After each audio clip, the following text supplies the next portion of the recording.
¿Qué tal, amigos? Un gusto saludarlos. Bienvenidos a la edición central de Info TN. Hola, Andrea, buenas noches. ¿Qué tal? Buenas noches. Vamos a los principales títulos de la jornada.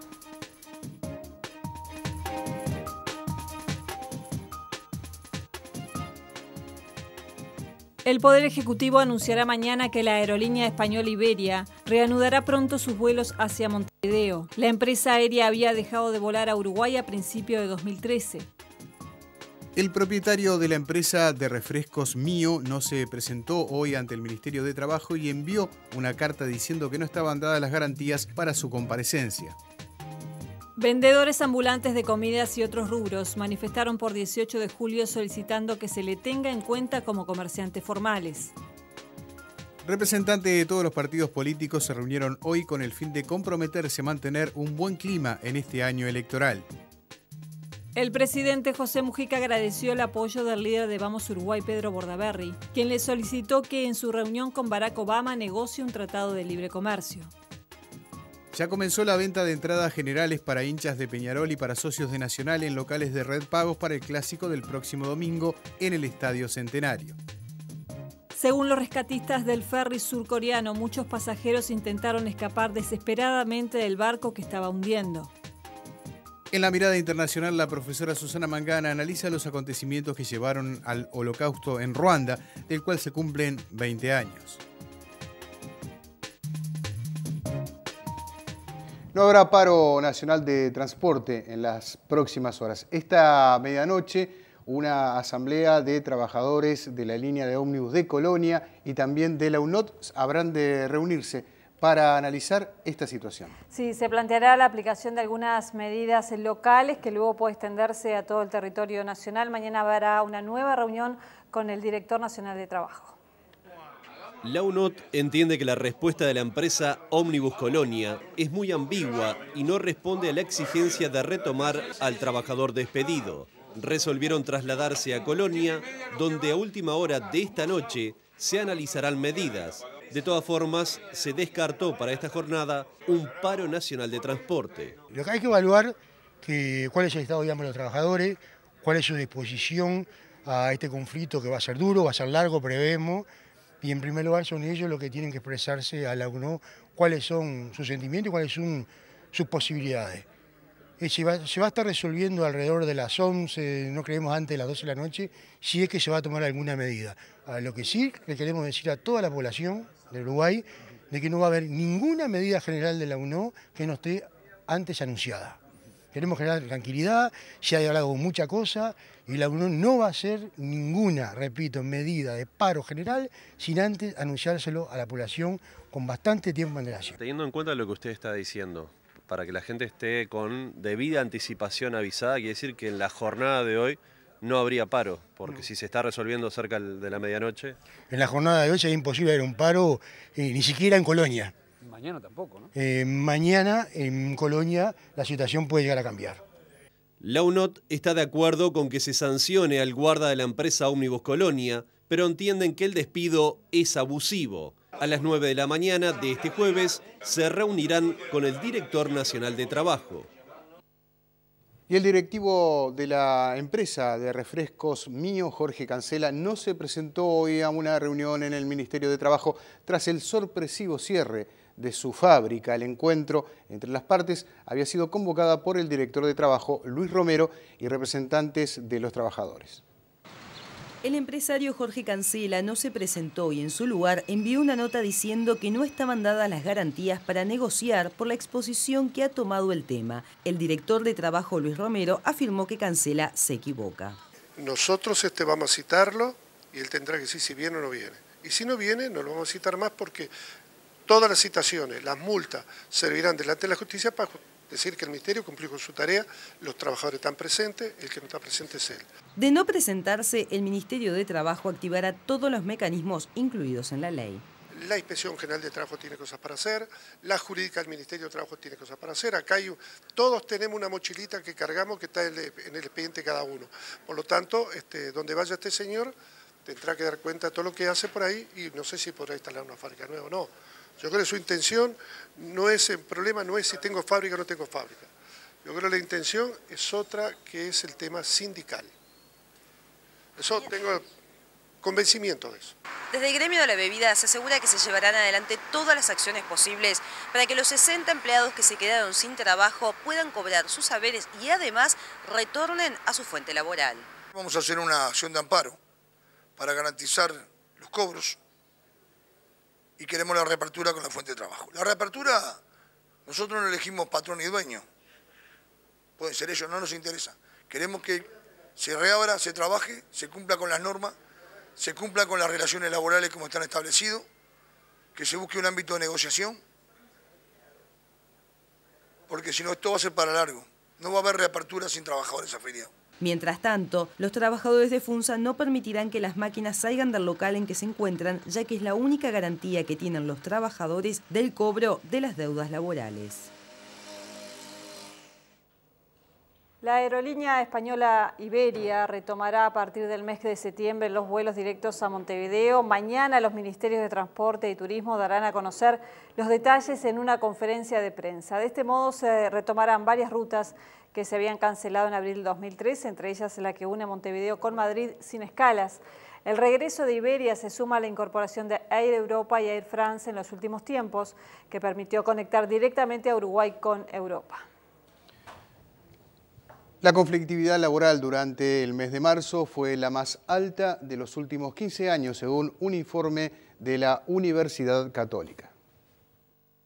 La conflictividad laboral volvió a dispararse en marzo, creciendo un 26% respecto a febrero, en donde ya había mostrado elevados guarismos, según el informe realizado por el Instituto de Relaciones Laborales de la Universidad Católica, difundido por el diario El País. Asimismo, si se compara con igual mes del año pasado, la conflictividad se duplica. En total, durante el mes se produjeron 23 conflictos con la interrupción de actividades por los que se perdieron 115.577 jornadas laborales y en los que se involucraron 196.508 trabajadores. Según el informe, si se analiza el primer trimestre del año, se observa que los niveles de conflictividad alcanzan los niveles más altos en los últimos 15 años, tanto por el mayor número de conflictos como de jornadas perdidas, pese que hasta el momento no se ha registrado ningún paro general del PIT-CNT. La mayor conflictividad es asociada a los accidentes de trabajo en la construcción y el reclamo es la mejora en las condiciones de trabajo. Los docentes de secundaria nucleados en ADES Montevideo harán paro mañana en el Liceo 16 y ocuparán ese centro educativo del Prado. ADES reclama la contratación de un portero para la mañana y la tarde por las dificultades en el control de la entrada exclusiva de estudiantes. Además, solicitan que se resuelva la mala situación y la escasez de bancos. También piden la solución de horas vacantes en varias asignaturas. La medida comenzará a las 7:30 de la mañana. Para las 10 se convoca una reunión de padres con alumnos, docentes y funcionarios para ponerlos al tanto de la situación. Además, solicitan la presencia de los consejeros de secundaria. Los resultados del programa denominado 7 Zonas del gobierno muestran una significativa baja de los delitos. La continuidad de estas políticas están incluidas en el programa del Frente Amplio para el próximo gobierno. El plan 7 Zonas abarca 4 barrios de Montevideo y 3 de Canelones con altos niveles de vulnerabilidad social e índices de inseguridad. Son los barrios Marconi, Chacarita de los Padres, Cantera del Zorro e Ituzaingó, Obelisco, Vista Linda y Barros Blancos. En estos lugares se aplicaron políticas tendientes a mejorar el vínculo entre los vecinos, con plazas de convivencia, planes de revinculación de los jóvenes, mejoras de infraestructura y equipamiento social y programas de alfabetización y promoción de hábitos. Este martes, el Ministerio del Interior divulgó los resultados que ha tenido estas políticas en el ámbito de la seguridad. En los barrios de Montevideo incluidos en el plan, descendieron 75% los homicidios, registrándose 1 en el último trimestre, descendieron también 33% las lesiones graves y descendió la violencia doméstica en un 40%. En cuanto a los barrios de Canelones, no hubo homicidios ni lesiones graves en los últimos 6 meses, descendiendo 72% las rapiñas y 36% los hurtos. Los ministros del Interior y de Desarrollo Social evaluaron de forma positiva el plan y dieron su punto de vista sobre lo más destacado de estas políticas. Hemos chequeado 6 meses, 1 año, a partir de que se empezaron a aplicar políticas de seguridad en esa zona y bueno, los números son muy relevantes, son realmente alentadores. Por su parte, el ministro de Desarrollo Social, Daniel Olesker, destacó las políticas que permitieron una mejor convivencia en esos barrios. Desde el punto de vista social hay una presencia muy importante de equipos sociales y eso también explica la baja porque la baja delictiva no solo se explica por un mayor patrullaje, que obviamente la explica, sino también porque el contexto de las zonas se va haciendo más agradable para las personas que viven en ella, y eso tiene que ver con la presencia de equipos de Jóvenes en Red, de Uruguay Crece Contigo y de cercanías en el territorio. Además, destacó los avances en infraestructura con la inauguración de centros educativos, ampliación de otros y la instalación de centros cívicos. Todas las cosas van avanzando y nosotros creemos que a fin de este año no solo va a haber cambios cuantitativos que tienen que ver con lo que tú comentabas al principio, o con los bonos, o con las cédulas de identidad o demás, sino también cambios cualitativos en la mirada que de sí mismo va a tener cada una de estas 7 zonas. Representantes de todos los partidos políticos se reunieron esta tarde para asumir el compromiso de un buen clima en esta campaña electoral. Representantes del Partido Colorado, del Frente Amplio, del Partido Nacional y del Partido Independiente acordaron mantener la tradición de convivencia democrática en la campaña electoral que se inicia. La idea es que militantes y dirigentes de todas las fuerzas actúen con respeto y tolerancia en relación con los otros partidos en el convencimiento de que esto aporta a la ciudadanía. La iniciativa surgió del Partido Colorado. Y creo que lo que estamos haciendo es honrar las tradiciones que han caracterizado a nuestro país por encima de todos. Los partidos políticos no solo son instrumentos de la democracia para alcanzar el gobierno, sino creo que también tienen una tarea de educación con todas las generaciones que nos antecedieron, pero también las que nos vienen después de nosotros por encima de todo. La presidenta del Frente Amplio, Mónica Xavier, dijo que se trata de evitar los agravios en campaña. Se trata de los otros episodios, ¿verdad? De los episodios que no son de convivencia democrática. En la democracia todos hablamos, por suerte, todos podemos expresar nuestra diversidad de opiniones y eso nos enriquece. De lo que se trata es de que no existan agravios, de que no existan situaciones enojosas y que eventualmente de existirlas podamos tener un mecanismo de compromiso entre los 4 partidos de intentar solucionar. Por su parte, Luis Alberto Heber, en representación del Partido Nacional, sostuvo que en campaña se podrá discrepar evitando el enfrentamiento. Pero no hacer de esto una guerra campal. Se trata de bajar los decibeles, de modo tal de que cada uno pueda comunicarse a la población de la mejor forma, que se puedan hacer asambleas sin tener momentos de violencia o de rispidez o de fanatismo o de radicalismo que genere inseguridad como para poder manifestar nuestras ideas en todos los barrios y todos los pueblos del interior. El Espacio 609 hizo anoche un acto de campaña. El objetivo del sector es seguir sumando votos con la figura de José Mujica en el centro de la convocatoria. Durante el acto, la senadora Lucía Topolansky comunicó que el presidente José Mujica enviaba un saludo a todos los adherentes de la 609. El objetivo político del sector es seguir creciendo a partir de la figura del actual mandatario. Viejas diferencias, antigua cuestión, el viejo revive en cada canción. El viejo revive y tienen que aplaudir. El viejo y Lucía y todos los compañeros vamos a estar alineados. Y no nos van a desmontar así nomás. El director de la Murga Reina de la Teja y gerente general de la Gremial de Carnavaleros integra la lista 1950 Espacio Celeste. En el acto se anunció que otras figuras, como Alcide Gigia, Enzo Francescoli y Marcelo Capalvo, adherían a este espacio. Sin embargo, horas después, estos deportistas hacían saber que no formarán parte de ese sector. Otros dirigentes frente amplistas independientes también participaron del acto e hicieron un llamado.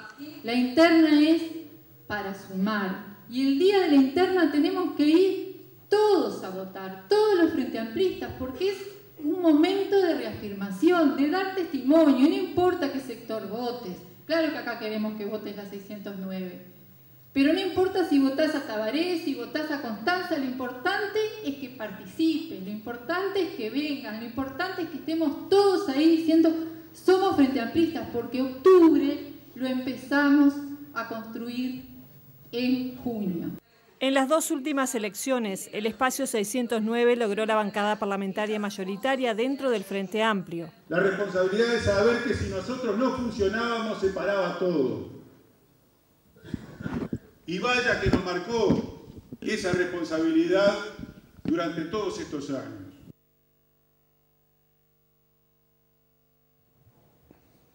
En las últimas horas, el vicepresidente de la República, Danilo Astori, discrepó con la senadora Lucía Topolansky sobre la forma en que se debe elegir el candidato a la vicepresidencia por el Frente Amplio. Astori enfatizó que no se puede sectorizar la discusión, sino que se debe elegir al más capacitado. Topolansky señaló en las últimas horas que el binomio presidencial debe diversificar el peso sectorial a la interna y pidió evitar que todos los candidatos sean del mismo sector. Astori discrepó con esta postura. No la comparto. Obviamente, por eso propusimos la fórmula. Yo creo que tenemos que empezar a superar el criterio de la sectorización o de la pertenencia sectorial como elemento de selección de quienes estén ocupando candidaturas o directamente cargos de gobierno.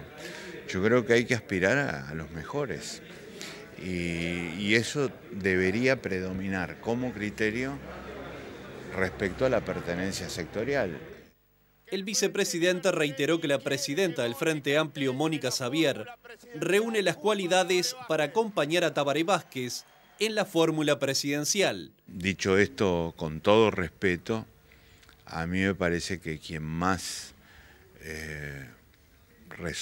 reúne condiciones para una candidatura como la que estamos comentando es Mónica Xavier, no solo por su experiencia en el Parlamento, su capacidad de diálogo y de articulación, sino además por la gran experiencia internacional que tiene. El líder de Asamblea Uruguay señaló que no consultó a Vázquez antes de proponer la candidatura de Mónica Xavier. No hablamos con Vázquez ni de cargos referentes a mi persona u otros compañeros y compañeras, y en particular tampoco de esta candidatura a la vicepresidencia. El vicepresidente de la República fue el principal orador de un acto en Malvín de la lista 2121. Entonces, continuidad, sí. Por su parte, el precandidato colorado Pedro Bordaberry insistió en la necesidad de firmar un TLC con Estados Unidos. Durante su disertación en ADM leyó una carta que el presidente Mujica le envió en las últimas horas, haciendo referencia a su inminente reunión con el presidente de Estados Unidos, Barack Obama. El precandidato colorado Pedro Bordaberry disertó en un desayuno organizado por ADM y volvió a reiterar en la necesidad de aprovechar el viaje del presidente Mujica hacia Estados Unidos para firmar un TLC con ese país y no dejar pasar por segunda vez la oportunidad. En este sentido, Bordaberry dio a conocer una carta que el propio Mujica le escribió hace pocas horas respondiendo a su requerimiento. Señor senador don Pedro Bordaberry, con atención y agrado recibí su comunicación del día 21 de abril. Agradezco el apoyo y tenga por compromiso que trataré siempre de favorecer los intereses de la República.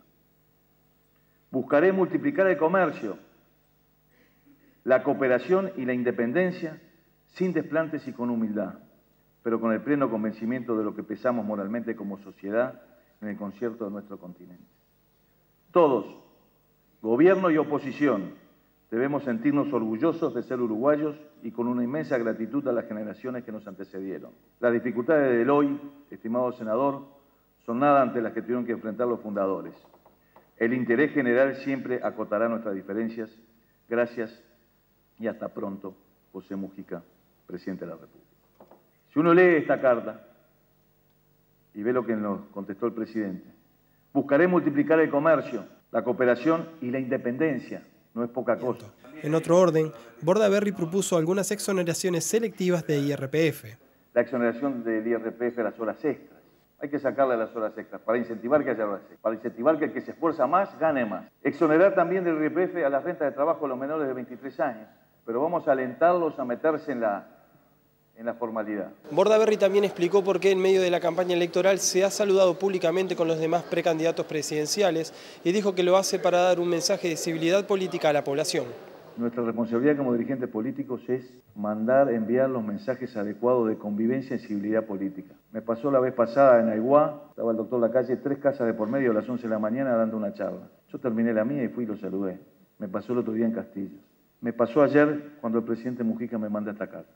Reguemos esa planta de convivencia todos los días, porque lo peor que nos puede pasar es tener que tener el día de mañana hinchadas separadas también en la política. Representantes de los gobiernos de Colombia y Uruguay firmaron acuerdos de intercambio en áreas como hidrocarburos y agropecuaria. También se avanza en un tratado para evitar la doble tributación. El encuentro entre diplomáticos colombianos y la Cancillería uruguaya permitió firmar acuerdos de intercambio tecnológico y asesoramiento. Uruguay tiene tanto conocimiento y tanto desarrollo y agradecemos la generosidad de ustedes para compartir esas experiencias. Entre ambas naciones existe un tratado de libre comercio y otros que atañen al Mercosur, lo que ha permitido la llegada de inversores colombianos. Lo que sí queremos explorar es en más áreas. Están en Sura, por ejemplo, tiene inversiones acá, hay otras nuevas que están llegando. Desde el lado uruguayo, importa la asistencia técnica e intercambio de información normativa relativa a la utilización y explotación de hidrocarburos. Además, hay acuerdos en materia tributaria. Varios grupos colombianos que han estado invirtiendo en el Uruguay y de forma de facilitar esas inversiones y además de promoverlas, un acuerdo para evitar la doble tributación y la evasión fiscal es una herramienta útil precisamente para dar transparencia y para promover las inversiones entre ambos países. En otras áreas, a Colombia le interesa trabajar temas turísticos con Uruguay, buscando ampliar el crecimiento que ese sector muestra en los últimos años.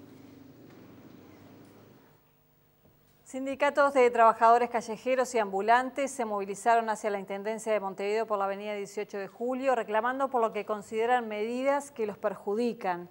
Se trata de comerciantes como tortafriteros y pancheros ambulantes, además de clasificadores de residuos, entre otros rubros. Al arribar a la Intendencia, 10 representantes de los trabajadores se reunieron con autoridades de la comuna y a la salida manifestaron que presentaron sus reclamos y que ahora esperan una nueva instancia para continuar dialogando. El tránsito en el centro de Montevideo se vio distorsionado por varias horas debido a la marcha y posterior concentración. La Intendencia de Canelones recibió de parte del Ministerio de Salud Pública 60 bicicletas que serán utilizadas en un plan piloto comunitario que promueve su utilización buscando fomentar hábitos saludables en la población. Estas bicicletas van a estar disponibles en el horario de 7 a 20 horas para mayores de 15 años que con su cédula y con un carnet que se les va a dar de usuario de este sistema de bicicletas van a poder andar durante todo el día. Este proyecto se inicia en Canelones porque se vieron algunas particularidades justamente de esta ciudad, ¿verdad? Capital departamental, con ciertas normas de seguridad además, y con la necesidad además de promover el ejercicio físico en esta, pero es un proyecto que la idea es que después se vaya extendiendo además a otros lugares del país. En este caso va a estar gestionado además por el municipio de Canelones porque se trata también de articular entre los gobiernos municipales y el gobierno nacional y además va a estar, sigue estando además gestionado por equipos interdisciplinarios.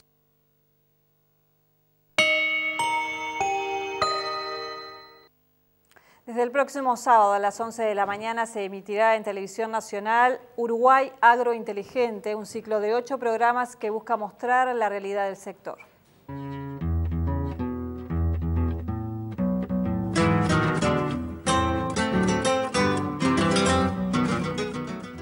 Se trata de una coproducción entre el Ministerio de Ganadería, Agricultura y Pesca y Televisión Nacional de Uruguay, en la que se presentará la transformación del sector agropecuario a través de sus propios actores.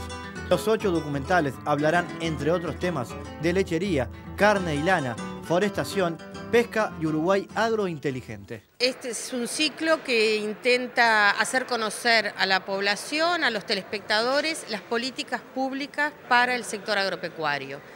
Y digo que la apuesta es doble porque tiene, por un lado, poner un tema que no está en la televisión habitualmente y por otro lado, comenzar a trabajar con el Ministerio de Ganadería, es decir, una coproducción entre una televisora estatal y un ministerio, que es una modalidad de trabajo importante para nosotros, y todo esto con una excelente calidad televisiva.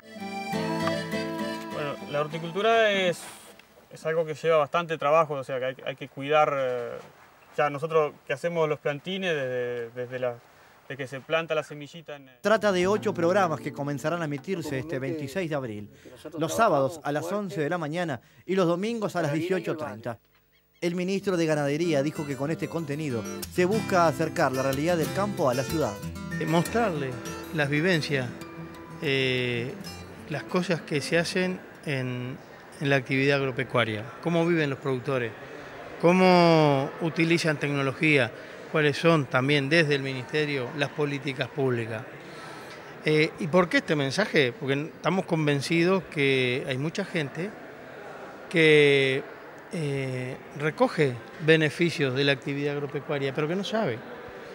La situación que estamos viviendo hoy en Uruguay, que yo estoy convencido que es mucho mejor que la que teníamos hace unos años atrás, tiene un apoyo muy fuerte en la actividad agropecuaria. La actividad agropecuaria es la actividad que más derrama hacia el resto de la sociedad.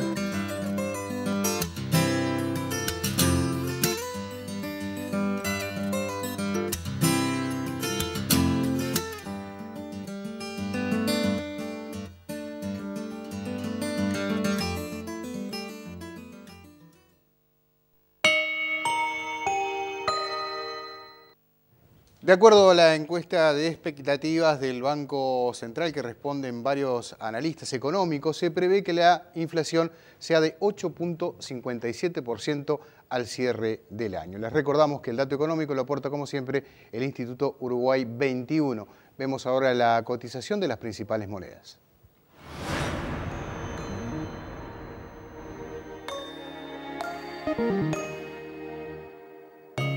El dólar cotiza en la compra 22 pesos con 65, 23 con 15 en la venta. Dólar interbancario 22.970. Peso argentino 1.85.285. Real 9.30.1080. Euro billete 31.10, 32.20. Compra y venta respectivamente. La unidad indexada cerró a 2.8459.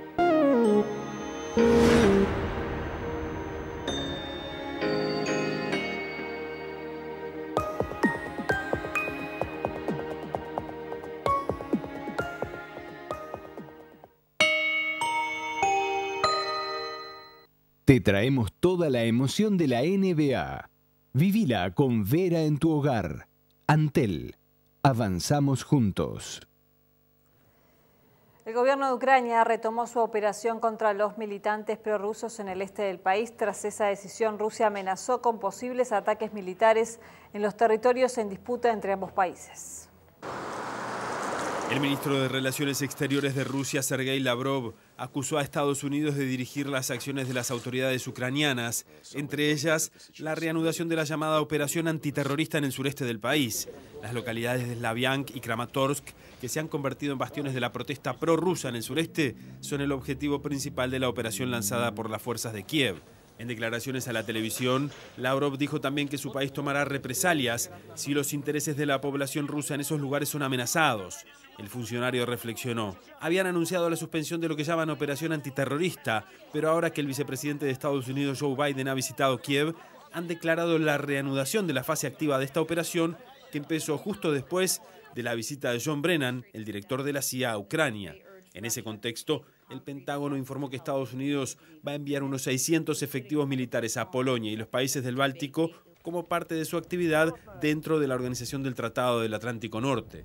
A todo esto, el presidente interino de Ucrania, Alexander Turchinov, informó en un comunicado que habían aparecido muertos por tortura 2 cuerpos en las afueras de la ciudad de Slaviansk. En Brasil, 2 personas murieron en una favela de Río de Janeiro cuando parte de sus habitantes se enfrentaron con la policía. Ampliamos esta y otras noticias. La muerte aún por esclarecer de un joven en la favela Pabaozinho, ubicada en el turístico barrio de Copacabana, en Río de Janeiro, derivó en un clima de rebelión en la comunidad que acabó costando la vida a otro joven de 30 años durante un tiroteo en el que participaron policías y presuntos narcotraficantes. Douglas Rafael da Silva Pereira, de 25 años, fue encontrado muerto durante la mañana del martes en la favela después de una operación policial. Era bailarina ayudante en un conocido programa de televisión y su último mensaje en las redes sociales clamaba por la paz en las favelas de Río. Pese a que los agentes afirman que podría haber sido víctima de una caída al saltar un muro y que el cuerpo no presentaba rastros de tiros, vecinos y familiares denuncian que el joven habría sido golpeado hasta la muerte por agentes de la denominada Unidad de Policía Pacificadora. El segundo hombre murió durante los disturbios de un tiro en la cabeza, según informó la Secretaría Municipal de Salud. El presidente de Estados Unidos, Barack Obama, dio inicio a una gira por 4 países asiáticos, en donde tratará de convencer a sus aliados que Washington está comprometido con el rebalanceo en el Pacífico. Las preocupaciones de seguridad derivadas de los reclamos territoriales de China y del programa nuclear de Corea del Norte serán un foco importante en el viaje de Obama, el cual incluye paradas en Japón, Corea del Sur, Malasia y las Filipinas. La gira de 8 días de duración comenzó en Tokio este miércoles. Y justamente Corea del Norte ha finalizado todos los preparativos necesarios para realizar su 4ª prueba nuclear y la única decisión pendiente es la fecha, según dijo este miércoles un oficial militar surcoreano. Seúl y Washington se han estado preparando para una posible prueba nuclear de Pyongyang tras haber detectado una actividad creciente en la zona situada en el noreste de Corea, donde el régimen comunista llevó a cabo sus pruebas anteriores.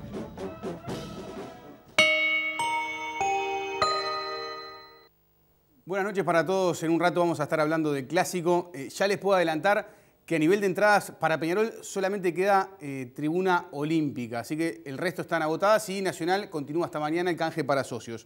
Pero el fútbol uruguayo, que es el más pobre de América junto con el fútbol de Bolivia, bueno, a algunos clubes se les ocurrió que la liga tiene que tener 20 equipos para ser un poco más profesional. En realidad, para que algunos equipos puedan recibir algo más de la televisión, para que tal vez algunos equipos puedan vender jugadores diciendo que juegan en primera división, pero muy poco va a cambiar. Vamos a arrancar con el tema presentando este informe. Lo llaman la reestructura del fútbol uruguayo. Varios equipos de primera división presentaron este miércoles a la AUF un proyecto de reestructura. La intención es que sean 20 clubes y no 16 los que compitan en primera división. Las primeras discusiones giran en torno a los equipos que no llegan a fin de mes, equipos que juegan en la segunda división profesional y que no pueden pagar los salarios de la segunda división. La Mutual de Futbolistas Profesionales no se afilia un 100% a este sistema, o al menos pretende discutir las condiciones y responsabilidades antes de comenzar. La reestructura supone 2 torneos cortos, como hasta ahora, un torneo de apertura y un torneo de clausura, un poco más largo por la cantidad de equipos, pero así como sucede en ligas como la mexicana, el sistema final de disputa será un sistema de playoff. Además, la reestructura del fútbol uruguayo supone la eliminación de la tercera división. Para aprobar el nuevo sistema de disputa se necesitan 12 de los 17 votos de la Asamblea de Clubes.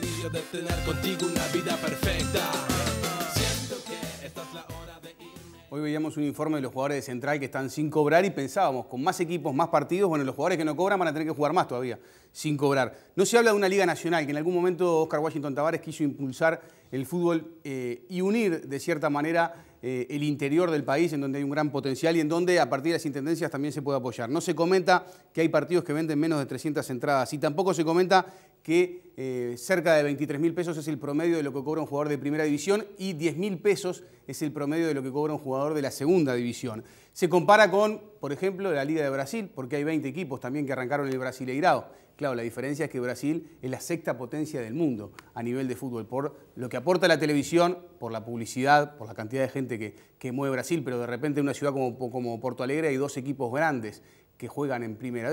Es algo muy diferente. Lo cierto es que el fútbol uruguayo no va a dejar de ser el fútbol más pobre junto con Bolivia por este cambio.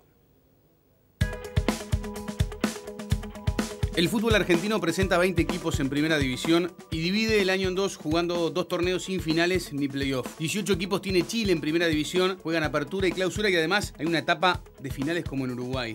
Brasil se divide en estados en la primera parte del año. Si juegan el Brasileirao, que comenzó la semana pasada y que presenta 20 equipos en la Serie A. 18 equipos juegan en Colombia, 2 torneos, apertura y clausura, y definen en playoff. Perú tiene actualmente 16 equipos en primera. Venezuela tiene 18 equipos. La excepción en Sudamérica es Paraguay. Paraguay tiene un fútbol con 12 equipos en primera división, con un torneo apertura y un torneo clausura. Y ha levantado mucho el fútbol paraguayo y además si uno con 2 equipos hace 2 ruedas, por ejemplo en la apertura, en Uruguay tendríamos 4 clásicos asegurados al año. O sea, lo que levanta el nivel y hace de un fútbol pobre algo más profesional. Eso sí, sería un cambio que lo hizo Paraguay. 25.000 entradas vendidas para el partido clásico, solamente olímpica para Peñarol y el canje para socios de Nacional continúa hasta el día de mañana. Si lo miramos y no salió bien, hay una chance de repetir. Eso mismo pensó Guardiola. El equipo por momentos tomó el control y fue protagonista de visitante en Madrid. Sobraban figuras al partido. En el banco de suplentes, por ejemplo, del Bayern Múnich, Götze, Müller y Claudio Pizarro. Ancelotti y Guardiola, los entrenadores, lo que pasaba en la cancha. En los circuitos establecidos, un definidor de lujo en el Múnich, Robben, que buscaba culminar lo de Ribéry, lo de Mandzukic, lo de Toni Kroos. El equipo tenía la pelota, el equipo jugaba bien, pero el Madrid de contra. Lo dijo Guardiola en la previa, en la conferencia previa al partido. El tema era la velocidad. No sé cómo lo hacen, pero firman siempre a jugadores que corren mucho. Así es como funciona la intención de llegar al área con 2 pases. La posibilidad se genera rápido. El gol es de Karim Benzema, el único tanto del partido.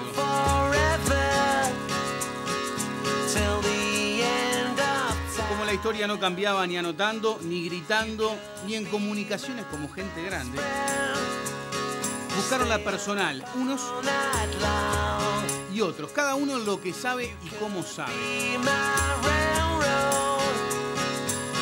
Recordemos que Bale estuvo en el banco de suplentes del Real Madrid y que entró en el minuto 73. Esta es una más de Cristiano, Rafinha y Dante, 2 brasileros que fueron titulares en el Bayern Múnich de Guardiola. El partido se cerró, 1-0 ganó el Madrid. La revancha es el próximo martes en el Allianz Arena de Múnich. Nos metemos de lleno en el clásico. Hoy en el entrenamiento de Peñarol, Luis Aguiar salió con una molestia. Igualmente nos informan que seguramente llegue de buena forma al partido clásico del día domingo. Vamos a hablar entonces, ganó 7 partidos y es el líder Peñarol en el campeonato. Con Fossati, que ganó además en el 96, hace 18 años, hace tiempo ya, Andrea, ganó la final contra Nacional, que se jugaron 2 partidos y se quedó con el campeonato. Ahora la línea de 3 de Fossati, este esquema, esta figura de Peñarol que ha ido desarrollando el técnico, con Valdés, Visera y Macaluso, es el trío que viene jugando. O sea, hay que ver si Darío Rodríguez, por ser un clásico, tiene chance de estar. Sandoval, Hurtado, Piris, Aguiar y el Japo en la mitad de la cancha. Salayeta, Jonathan Rodríguez. Hay que decir una cosa, o sea, Salayeta, Jonathan Rodríguez y Carlos Núñez es la tripleta ofensiva que viene jugando. Después hay que ver si se generan cambios, producto de que es un clásico y que Fossati prefiere jugar con Pacheco de enganche, tirar a Salayeta con Jonathan un poco más arriba. Hay posibilidades, los técnicos no han confirmado los equipos y es un partido, será un partido muy especial para Antonio Pacheco si lo juega. Porque se va a convertir en el jugador con más presencias a nivel de los clásicos y por eso también es un partido especial, junto con Omar Caetano, ex lateral de Peñarol también. Así que bueno, 27 veces, dice el Tony, que le ganó a Nacional, empató 13 partidos y perdió 16. El Tony entonces, que espera de una forma bastante particular este clásico, igual que el Chino, que está en Nacional, hay que ver si lo pone también un rato. 38 años tiene el Chino, El que está bastante lejos de jugar y prácticamente sin chances es Iván Alonso. Nos metemos en la práctica de Nacional y también en lo que fueron algunos de sus partidos. También Gerardo Peluso, Fossati ganó 4 clásicos, Gerardo ganó 6 y perdió 2. Nacional entonces que tiene Pablo Álvarez, Cuates, Venegas y Darwin Torres, la línea de 4 fija, la que viene jugando. Y además el técnico siempre habla bien de esa línea de 4 que seguramente juegue. También Calzada, Arismendi y Cruzado en la mitad de la cancha. Calzada, Arismendi y Cruzado están. Después quedan 2 lugares para varios jugadores. Hay que ver si juega Pereiro, si juega De Pena, si lo pone el Nacho González por ser también un partido que es tan importante para Nacional. Ayer decíamos que para nosotros era importante para los dos, pero para Nacional determina más porque está a 5 puntos de Peñarol, también está a 5 del anual y de perder queda muy lejos de la chance de campeonato. Arranca el viernes la fecha, la número 12. Estamos en la práctica de Wanderers, que juega el domingo por la mañana Wanderers Sudamérica. Y después les contamos que, bueno, Defensor Rentistas el viernes en el Francini a las 7, sábado River Danubio, Racing El Tanque, Liverpool Fénix, Cerro Juventud, Cerro Largo Miramar a las 11 de la mañana el domingo. Hay 2 partidos a la mañana el domingo y el domingo de tarde solamente Peñarol y Nacional. También por ahí hay un dato que se ha discutido bastante en estos últimos días y tiene que ver con que los grandes juegan con resultado visto el partido clásico. Ya saben cómo van a salir los que están peleando arriba. La primera final de la Liga la ganó Defensor Sporting. Nos metemos ahora para hablar de básquet en el Palacio Peñarol y para ver las principales incidencias del partido, que tenía Defensor Sporting por momento dominado, un parcial de 22 para irse al cierre del tercer cuarto, una ventaja de 14 puntos, 51-37. Y después Malvin, ustedes ven, ¿no?, que empieza a remontar el partido. 2 alargues se jugaron en la noche, la primera noche del Palacio Peñarol. Básquet poco táctico, mucho nervio por ser la primera final. No sé cómo lo vieron ustedes, a mí me pareció así. En donde no aparecieron los referentes como Fittipaldo, que terminó con 3, como Mazzarino, que terminó, hizo, mirá acá, lo de Mazzarino, los 2 triples que convierte, y en ese momento una ventaja para Malvin importante, con una pelota que después el enano le pone a Calfani abajo del aro, pero después también se apura para definir cuando lo podía ganar Malvin en esa situación. O sea, hay que jugadores que uno los tiene en la liga, siendo más tácticos, más ordenados, y ayer por ser la primera final, un poco la historia se desordenó. Mazzarino con 9, entonces también es raro verlo, ¿no? Ahí está el final de partido. Y lo de Diego García, que es el gran destacado, cómo ataca al aro, cómo juega este pibe, la verdad. Uno esperaba ver otras figuras en este partido. Diego García fue, sin dudas, el mejor jugador de la cancha. El viernes se juega la segunda final, ahí está Jauri, de la Liga Uruguaya de Básquet. Y terminamos con otras noticias a nivel deportivo, un gol de Diego Forlán y el Paris Saint-Germain de Cavani muy cerca de ser campeón. Salimos a la cancha entonces para ver el gol de Forlán primero, la Liga de Campeones, la Champions de Asia. Ganó 2-1 el Cerezo Osaka. Ahí está Forlán con el gol y la clasificación octavos. León y Bolívar que empataron 1-1. Lo vamos a ver ahora. Mirá la definición de Diego. Qué lindo que agarra la pelota, 1-1. Y les contábamos también, quedó afuera el equipo mexicano, León, y lo del Paris Saint-Germain entonces, que está a un partido que va a 10 del Mónaco de ser campeón de la Liga en Francia, ganó 1-0. Menos de 40 días para las elecciones internas del próximo 1 de junio y comienzan, ya hay muchos actos. Hay muchos actos, hoy hay uno del Partido Nacional, el precandidato Luis Lacalle Pou, allí está el móvil en vivo. Carlos Rodríguez, buenas noches.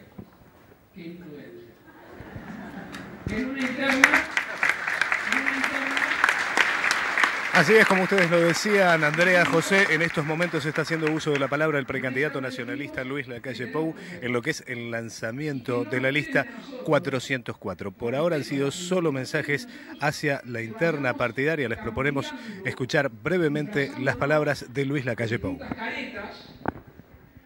En la interna, en octubre y en el balotaje. ¿Saben por qué? Porque nuestra cabeza, lo decíamos hace un instante, nuestro chip, nuestro disco duro está formateado para gobernar, con lo cual somos los mismos hoy, somos los mismos el 2 de junio, somos los mismos el 1 de noviembre, y si Dios quiere, y la gente así lo entiende, vamos a ser los mismos el 1 de diciembre, que ese día empieza el gobierno.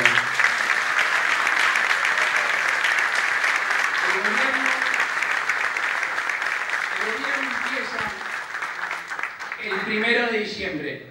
Es más, me atrevería a decirles que ya empezó el gobierno. Porque yo insisto, y a los chicos que me han tenido que bancar mucho, se los he dicho, es tan importante el lugar como al que uno quiere llegar, el camino elegido. Solo si el camino elegido es coherente con el lugar que elegiste, es que después estás legitimado para tomar determinadas medidas.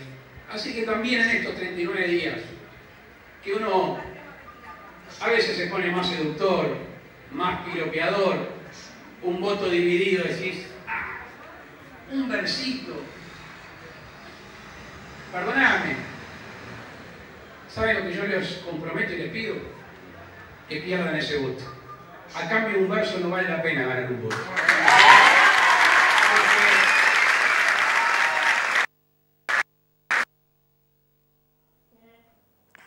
Van a tener ustedes el discurso, las partes más importantes de este discurso en la edición de cierre a la medianoche. Ahora llega la mirada internacional.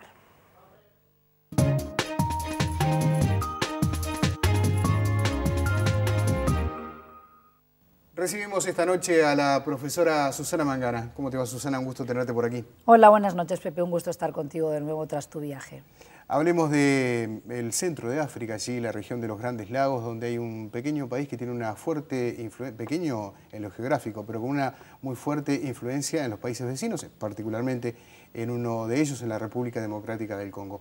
Y además un país del cual se están cumpliendo por estas fechas 20 años de uno de los peores episodios ocurridos a finales del siglo XX. Estamos hablando del genocidio de Ruanda. Efectivamente, fue un hecho muy triste, una catástrofe que en tan solo 3 meses, Pepe, más de 800.000 personas muriesen en lo que se conoce como el genocidio de Ruanda, es decir, un país que recién se independizó en 1961 y desde el 61 hasta el 94, fecha en la que se produce este genocidio, era gobernado por la mayoría, los hutus, que tras el derribo de un avión presidencial y la muerte de ese presidente de la etnia hutu, van a ser entonces ellos los que persigan fuertemente a la minoría tutsi, que había sido tradicionalmente la etnia, aunque minoritaria, la que gobernaba el país, y ahí se produce una guerra civil, que es como mejor lo entendemos en Occidente, pero con 500.000 mujeres y niñas que son violadas y atrocidades de todo tipo que hasta hoy día recordamos. Han hecho muchísimos documentales, también algunas muy buenas películas, pero muy duras de ver, ¿verdad?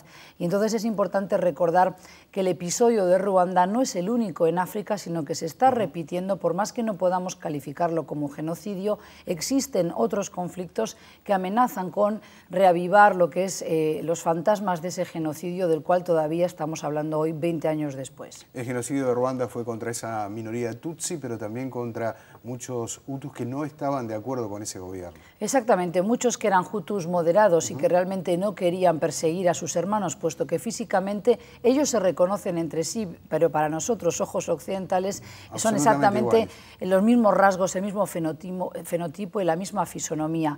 Lo triste es que realmente el mundo, y es decir, la comunidad internacional, hizo muy poco y se reaccionó muy tarde, sobre todo países que tenían una fuerte influencia en la zona francófona, como es el país del que estamos hablando, Ruanda, pero también en el Congo, ¿verdad? Hablamos de Bélgica, hablamos de Francia sobre todo, pero también de Alemania, y por eso es que la minoría tutsi culpa muchísimo a las potencias, sobre todo a Francia, pero a las potencias occidentales y concretamente a la Unión Europea, de no haber hecho lo suficiente para parar esa masacre. Heridas que todavía entonces quedan abiertas, y se constituyó en 1994 también el Tribunal Penal Internacional de La Haya, constituyó un órgano, un consejo para poder dictar sentencias y perseguir a los criminales culpables de ese genocidio, entre los cuales también cabe destacar que figuran algunas mujeres que eran ministro incluso en esa época del gobierno hutu y que habían organizado y que habían avalado, habían autorizado el secuestro y la violación en masa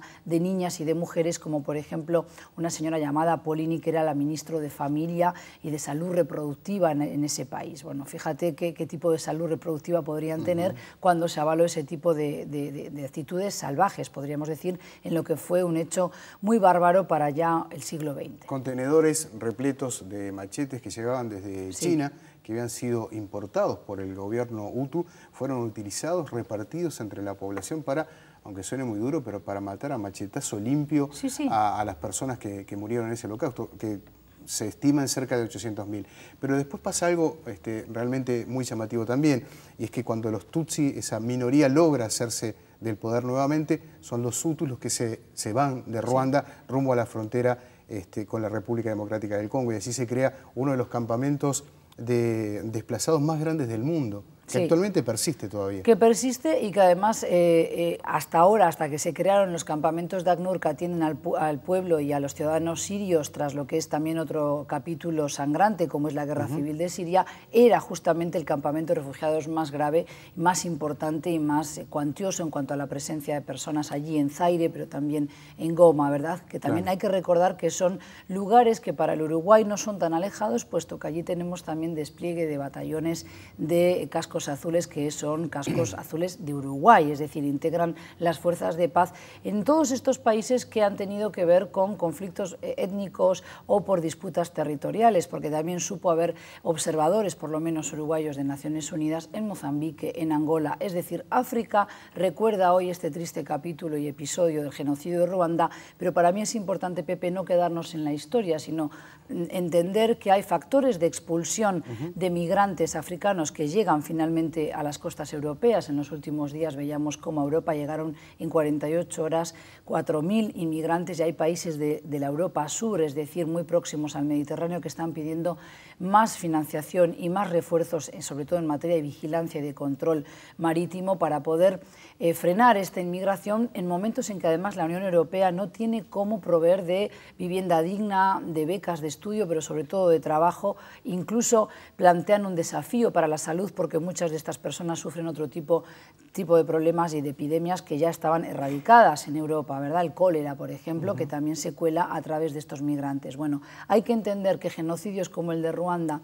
pero también episodios bélicos como República Centroafricana por estos días, o la propia guerra entre Sudán Norte y Sudán Sur, son también factores de expulsión que finalmente plantean otro de los problemas de este siglo XXI, que es el desafío de poder integrar a los migrantes, y concretamente en países que ya no tienen la bonanza económica de antaño como son los países europeos. Y cabría preguntarse el papel que tuvo en todo esto también, de alguna manera, bueno, por un lado Naciones Unidas y por el otro lado Francia, que ha sido el país de alguna manera que ha estado permanentemente ubicándose allí en Ruanda, a tal punto que hoy en Kigali, la capital de Ruanda, casi nadie habla francés, todo el mundo habla en inglés, hay un rechazo enorme a la francofonía. Hay un rechazo, pero además hay documentos serios de delegados de Naciones Unidas que cuentan cómo las autoridades francesas, pero sobre todo la embajada, que tenía desplegados hombres sobre el terreno en Ruanda, tenían información veraz de lo que estaba sucediendo y sin embargo se negaban y rechazaban entregarla a las Naciones Unidas, porque justamente los intereses de Francia en esa región son numerosos, y además considera que aquello es parte de su feudo histórico, de sus territorios, de sus colonias perdidas. Y es eso también lo que a veces no tenemos en cuenta en Occidente, y no criticamos, no condenamos ese tipo de hipocresía que finalmente tira por tierra los valores que tanto dice defender un país que además es una república admirada en el mundo entero por el respeto a los derechos humanos, pero que cuando se trataba de los africanos, como vemos en el episodio de Ruanda, está en tela de juicio la actuación de Francia, por lo menos en el año 1994, no del gobierno actual. Hoy, sí, claro. Hoy Ruanda, inclusive ha habido allí también una participación del gobierno. No estuvo representado en estos últimos actos sobre el genocidio con su presidente, pero sí hubo intenciones de que viajara el canciller francés. Finalmente eso no se llevó a cabo. Hay un tema todavía de rispidez presente allí. Hoy, si uno visita Kigali, la capital de Ruanda, la ciudad de las 1000 colinas, un bellísimo lugar, se va a encontrar con una ciudad prácticamente occidental, que ha cambiado notoriamente, si bien hay bolsones de pobreza muy grandes en los alrededores, pero que tiene una distribución y una forma de funcionamiento casi como una capital europea.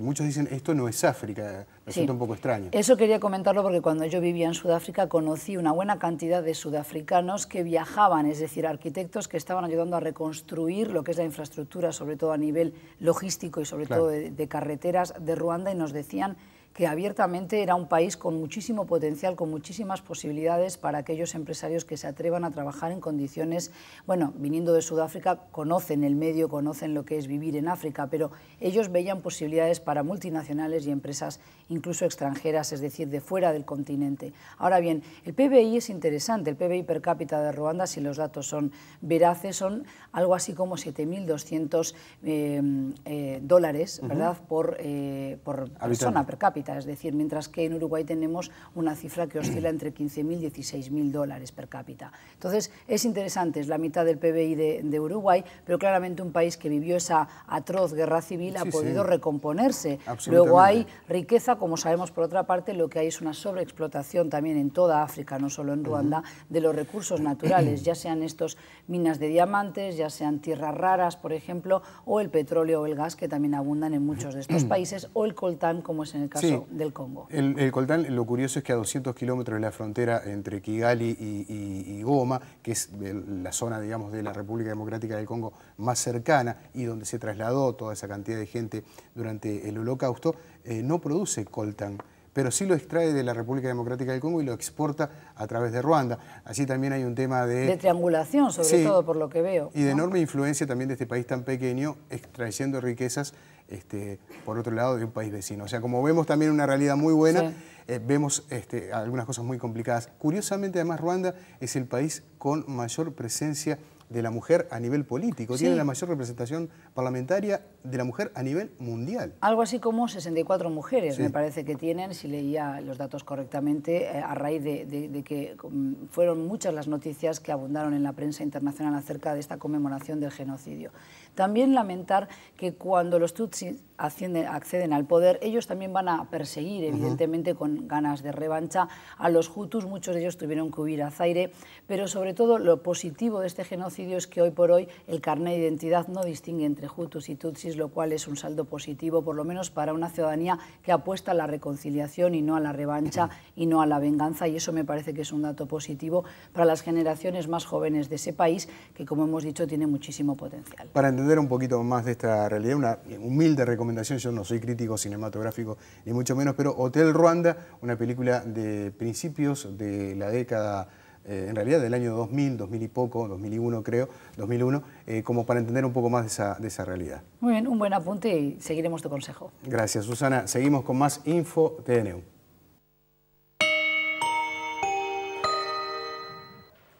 La escritora mexicana Elena Poniatowska recibió hoy el premio Cervantes en la Universidad de Alcalá en España.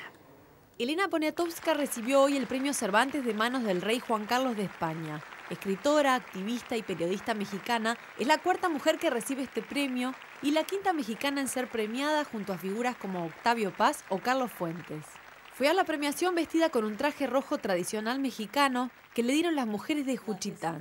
Y en su discurso al recibir el premio habló del silencio de siglos y siglos de los pobres y de la realidad de las mujeres en su país. Aprovechando la presencia en ese ambiente de letras, también recordó a su colega García Márquez, diciendo que antes de Gabo éramos los condenados de la tierra, pero con sus 100 años de soledad le dio alas a América Latina. Poniatowska escribió unas 40 obras, entre las que se encuentran libros como La piel del cielo o Rondas de la niña mala, y ha tenido traducciones al inglés, francés y alemán. No en vano el premio a la mejor novela del año en México lleva su nombre. El jurado la distinguió en esta oportunidad con el Cervantes, diciendo que se trata de una autora de obras emblemáticas que describen el siglo XX y que constituye una de las voces más poderosas de la literatura en español de estos días. Un premio que han ganado también figuras como Jorge Luis Borges, Ernesto Sábato, Adolfo Bioy Casares o Mario Vargas Llosa, y que esta mujer recibió con un discurso de gran contenido social. Vemos ahora el pronóstico del tiempo de Nubel Cisneros. El jueves se presentará frío en la mañana con nieblas y neblinas aisladas. En la tarde las temperaturas se elevan gradualmente, generando condiciones templadas a cálidas con nubosidad dispersa. En la noche nuevamente habrá bajas temperaturas. El viernes se espera un inicio de jornada fría-fresca. Habrá nieblas y neblinas aisladas. En la tarde continuará el tiempo estable, con ambiente templado a cálido e importantes periodos de sol. Hacia la noche se espera marcado descenso de temperatura. En capital y área metropolitana, el miércoles comienza frío fresco con neblinas aisladas. La tarde seguirá templada, habrá buena presencia de sol. En los próximos días continuará frío fresco en la madrugada, evolucionando a templado en la tarde con nubosidad dispersa.